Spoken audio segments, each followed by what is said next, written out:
What was it like when 112 managed to get that record deal, though, man? I mean, y'all boys were singing outside of the club 112 and it went down. How was that for y'all? Crazy, because it was bittersweet for me, because, I was about to get my ass whooped, because, I snuck out the crib, you feel me?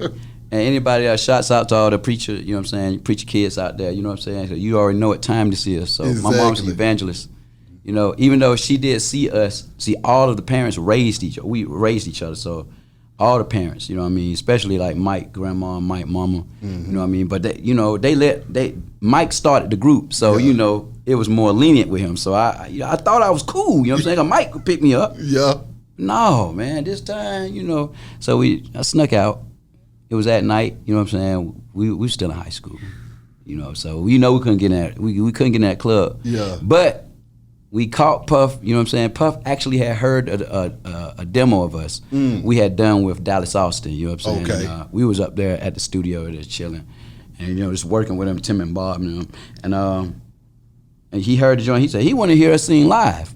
So that's the best way to, We caught him out there in the parking lot. Went out there, started singing a cappella. Anybody know how we do? Yeah. You know what I'm saying? So, hey, man, I looked up and said, hey, if all I gotta do is sing these songs and I can move out of the hood, he said, yeah. My God. But it's gonna be, let's go. Exactly, exactly. Go. Yeah, man. What was it like being some young guys out of Atlanta, though, linking up with Bad Boy and then having to go up north with it? Yeah, that was crazy. That was crazy. So, you gotta understand, I never left out of my community. Never been on a plane ever in my life. Yeah. I think everybody was like that, really. So when we get on the plane and you get out there and you go to New York, immediately it was the summertime, but when we got to New York, it was cold. Shit. I was like, yo, well, man, somebody should have told me to bring a hoodie or sweater, you know what I mean? But eventually we got a chance. We started getting used to it, you know what I mean, and like it started paying off. Going into the studio, start meeting, big shouts out to Faith and Big and you know what I'm saying, Junior Mafia. They really embraced us the time we got there, first day, you know what I mean? So we start hanging with them. So we start knowing a lot of the situations and stuff going on. So, you know what I mean? Yeah, man, it was real cool. Songs like Only You, I mean, Peaches and Cream. When I think about my 112 songs that really get the party started or set the mood, whichever way you want to go with it. We gonna do it both ways. Break, you know what I'm saying? Break down them studio sessions for me, though. Now, I'm going to tell you something right now. You know what I'm saying? Now, I knew I was joking around, but talking about the, you know what I'm saying, me playing the video. Yeah. The candles and the flowers. You know what I'm saying? But real talk, man, our studio sessions were just that. We had the candles out, the flowers and stuff like that. You know what I'm saying? We're going to set the mood. You know what I'm saying? Because we knew exactly what the album had to feel like. You know what I'm saying? So, of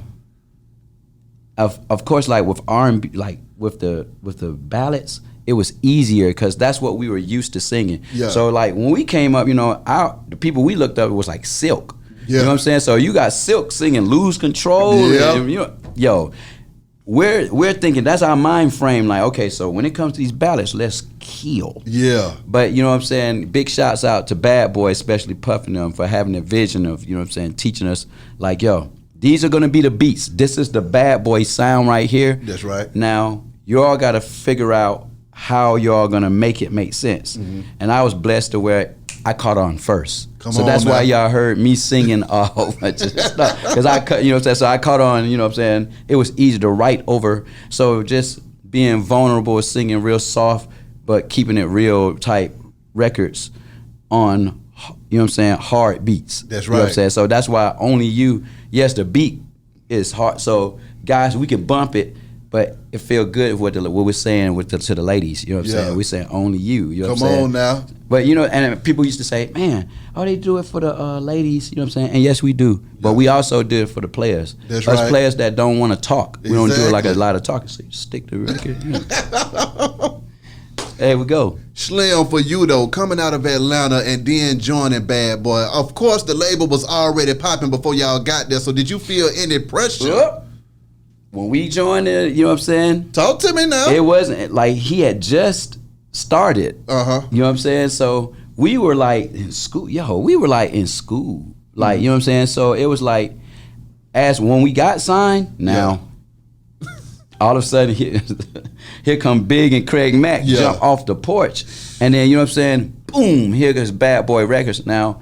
And then here come Faith. Yeah. And then Total. We're like, okay, all right.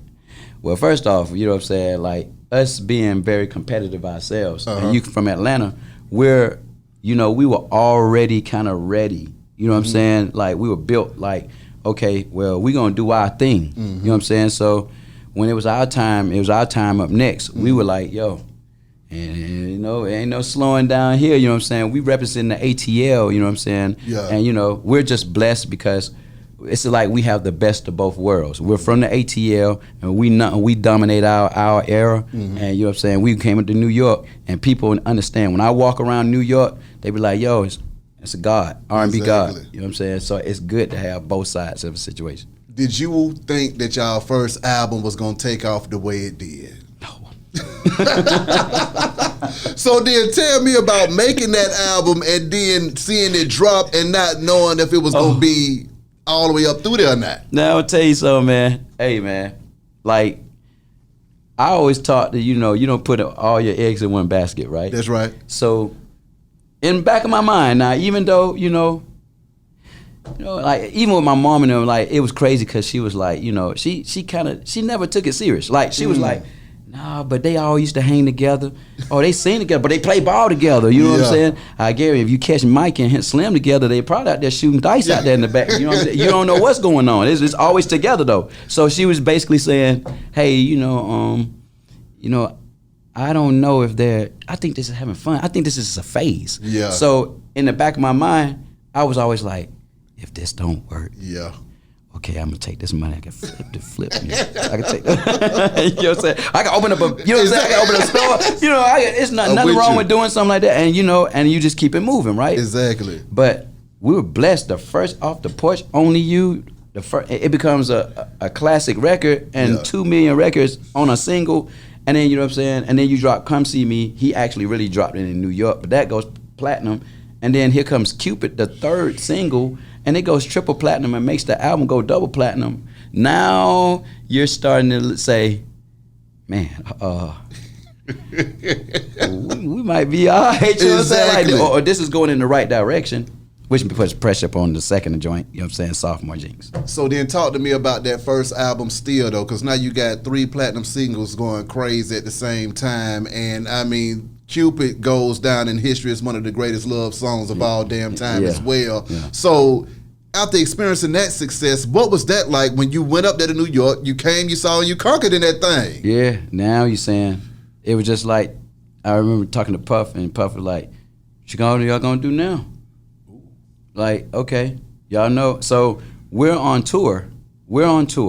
So our first tour we were on was with the Isley Brothers. You know what I'm saying? So imagine that. Come on. So we kids, you feel me? Yeah. So if y'all go on y'all joints, go look us up. You type in 112 back in the day, like you'll see just how young we would look, like just in the face, teenagers.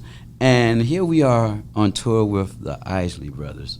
My God. And if you go to first of all, you go to an old school R&B tour, like a show, they come to see the main event. Yeah. Now, these people, hey man, they were already 40 years over us, 40 years in the game, and doing it big. So they kind of looking at us like this. Now, Cupid wasn't out at that time. We didn't have any other songs out. We only had Only You. I promise to God, we probably sung Only You probably about 3 or 4 times, man. Like. So what we learned on that tour was that we had to learn some more songs. So what we did was we started learning like classic records. You know what I'm saying? Like, Mike would sing Donny Hathaway. One would sing Brian McKnight. One would sing Stevie Wonder. I would sing Babyface. Yeah. You know what I'm saying? So now we start learning us. You know what I'm saying? Who we were, and you know what I mean. No weak links in the group. You know what I'm saying? This is what make whatever. So. We started holding our own, but then we had to get our minds right because we got to worry about the second album, and everybody started talking about Sophomore Jinx. So what is that like when people are coming with the Sophomore Jinx stuff, and you thinking to yourself, we over here jamming, we just had all of this success, and y'all know we're about to do it again? Yeah, well, in our mind. Yeah. But then, you quickly start learning that, it's kind of different. Like when you sitting out on the street and you looking at a person and be like, man, they ain't about to do it. You know what I'm saying? And then now it's you. Yeah. And you know what I'm saying? And everybody now, the world is looking at you. Yeah. And they're saying they can't do it. You know what I'm saying? Now it's like it's a bit of it was a bit of a little. You know what I'm saying? Like, well, we better. You know, it's a little worry a little bit, but for the most part, we were like, hey, if you got the equation already, you just don't steer away from the equation. Come on, you know what now. I'm saying? So, and I think that's where people be messing up. Once you get out of the equation of what made you successful, that's when you start experiencing